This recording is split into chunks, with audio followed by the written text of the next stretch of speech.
noticed a ship sailing by above. Her father, Triton, had warned her many times not to go to the ocean's surface.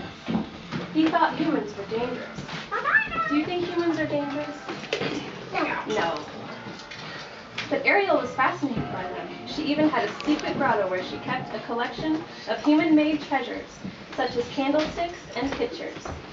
Sebastian, the crab, who was the king's advisor, noticed the mermaid swimming to the surface. He called to her, but she ignored him. She wanted to know what was happening on the ship. At the surface, she saw a man being presented with a statue. The other sailors called him Prince. Remember his name? What was his name? Eric!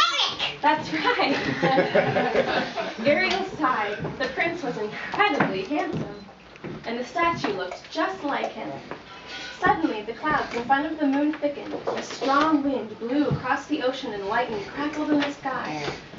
"Hurricane coming!" the sailor shouted.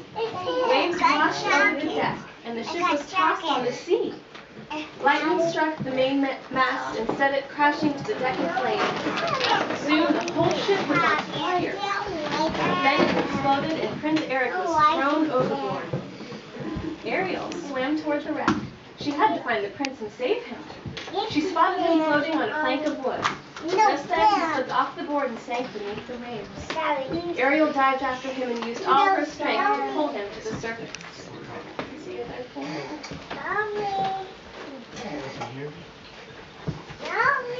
Oh, there's a better picture. Before long, the sky cleared and Ariel dragged the prince onto the beach. She watched over him, concerned. "He's so beautiful," she whispered. Then she began to sing to him. Eric's eyes opened, and he caught sight of Ariel. But a second later, she was gone. She had returned to the ocean so he wouldn't find out she was a mermaid. Later, the prince made his way back to the palace. "A girl rescued me," he told his friend Gracie. "She was singing. She had the most beautiful voice." Meanwhile, beneath the waves, Ariel was thinking about Eric too. She daydreamed and planned ways to see him again. The little mermaid was in love. Flounder, a blue and yellow fish who was Ariel's best friend, led her to the grotto to show her a surprise. It was the statue of Eric.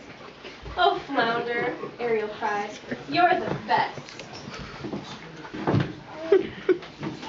Ariel only had a few moments to admire the statue before her father stormed in. They found out that Ariel had been to the surface, and he was furious. Contact between the human world and the mermaid world is strictly forbidden. And there he looks angry, huh? Yeah.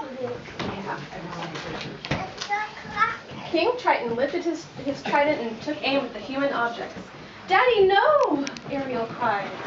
A golden ray shot out from the trident and destroyed a globe. Another glass shattered in a painting in some book. Finally, Triton turned his trident on the statue. Oh no! Got a little boo-boo, huh? Triton turned his trident to the statue and exploded into pieces. Ariel burst into tears. Sarah. We keep this here. I don't want to get it onto the princess. We'll play with that later, okay? Space piece. Ariel burst into tears. Her father didn't seem to understand how important these things were to her. "Just go away," she said. Ariel was hurt that her father had destroyed her treasures. She knew he would never allow her to see Eric, so she decided to go seek Ursula. Can you all see? How about the birthday girl? Can you see? That's you, Lucy. Sarah, sit back a little bit. Can we all sit back just a little bit? You mind sitting back just a little bit? Oh. You can sit next to me, that's fine. Let me scoot.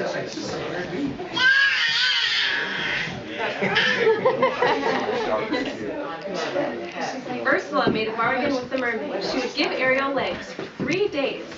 During that time, Ariel had to get Eric to fall in love with her. If he kissed her, she would remain human, but if not, she would turn back into a mermaid and belong to Ursula for the rest of her life. "You can't get something for nothing," the sea witch told her. "What I want from you is," do you know what she wanted from her? Do you remember what she wanted?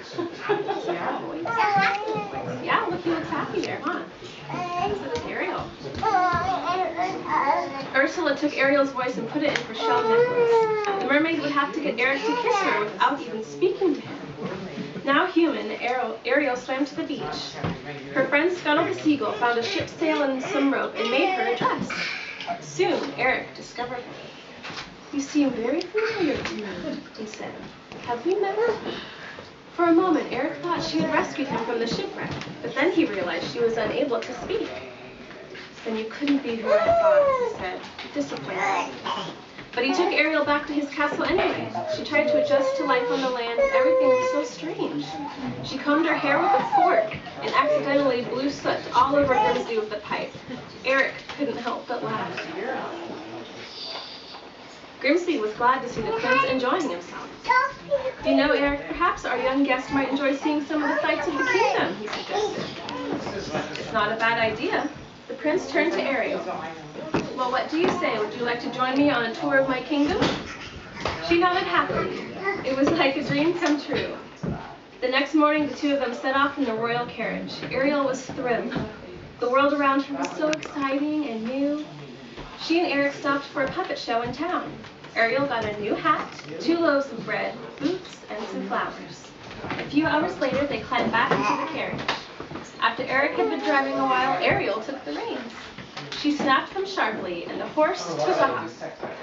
Ariel loved being human, and Eric was enchanted by her. That evening, from a rowboat in a quiet lagoon, Ariel and Eric watched the sunset. "I feel bad not knowing your name," Eric said. "Maybe I could guess." He started listing names. "Is it Mildred? Diana? Rachel?" Ariel shook her head. Then Sebastian, who was keeping a close eye on the king's daughter, went to the side of the rowboat and whispered her name in Eric's ear. "Ariel?" the prince asked. She nodded and took his hand. Eric leaned in, Ariel closed her eyes, and splash! Ariel and Eric toppled into the water. Oh my goodness!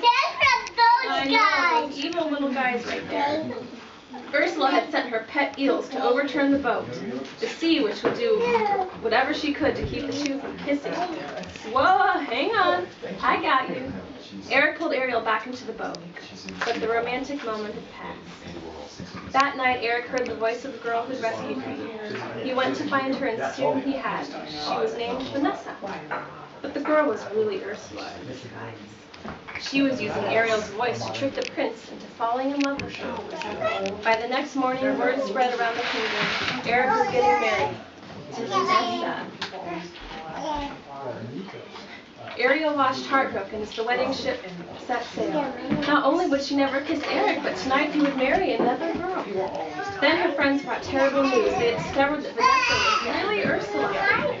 Ariel knew she had to stop the wedding. She jumped into the water, but without her tail, she didn't know how to swim. Flounder pulled her along as she floated on some barrels. "Don't worry, Ariel," he said. "We're going to make it." Just as Ariel reached the ship, Scuttle pulled up the shell necklace holding her voice. It fell from Vanessa's neck and broke. Ariel's voice returned to her. "Eric," she asked. "Ariel?" Eric said. "It was you all the time." He moved toward her to give her a kiss. But it was too late. The sun set and Ariel became a mermaid again. Ursula pulled her into the water. "I lost her once, I'm not going to lose her again," Eric cried.